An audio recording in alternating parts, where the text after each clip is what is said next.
Welcome to this session on basic chemical reactions in soil. Today, we will explore the various ways soils supply essential nutrients to plants and understand the chemical processes that govern soil fertility and health. Soils act as storehouses for plant nutrients, holding both cations and anions. Cations, such as calcium, magnesium, potassium, are positively charged. Anions, including chlorine, nitrate and phosphate, carry negative charges.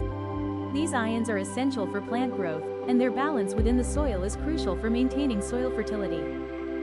Clay particles in soil are arranged in layers, much like sheets of paper stacked together. Each sheet is slightly separated from the others and carries a negative charge. These negative charges must be balanced by positively charged particles, known as cations. This arrangement and charge balance are essential for nutrient retention and soil fertility. Together, clays and organic matter account for most of the cation exchange capacity of the soil. Cation exchange capacity refers to the total amount of cations that a soil can retain.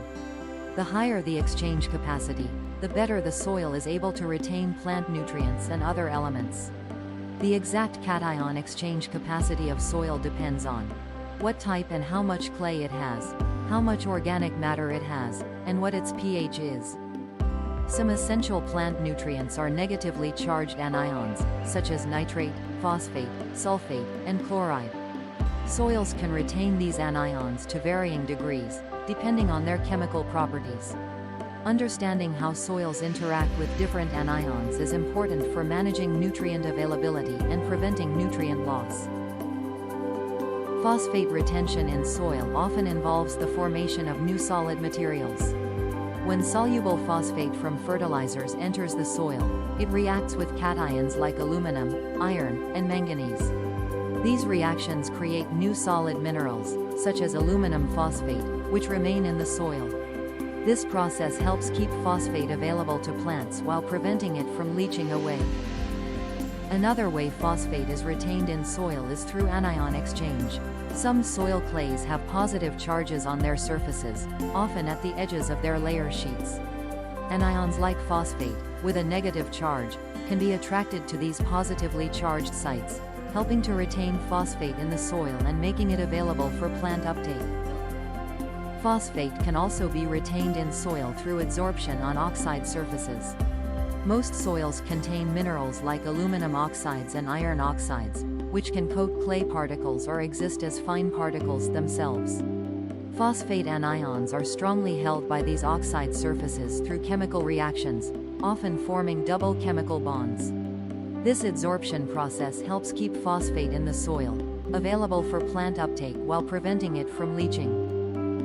Nitrate is a key form of nitrogen readily absorbed by plants, but it poses challenges in soil retention. Unlike phosphate, nitrate is very soluble and doesn't react with soil elements to form solids, nor is it retained by oxide surfaces.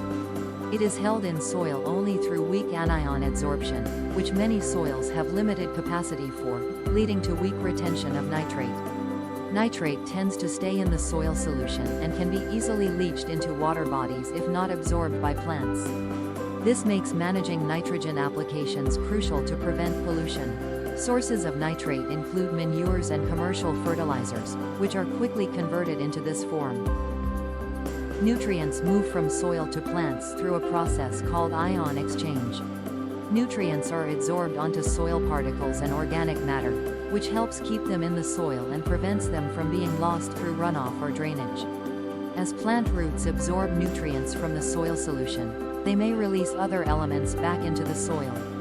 This dynamic exchange between soil particles and the soil solution ensures a continuous supply of nutrients for plant uptake, supporting healthy plant growth.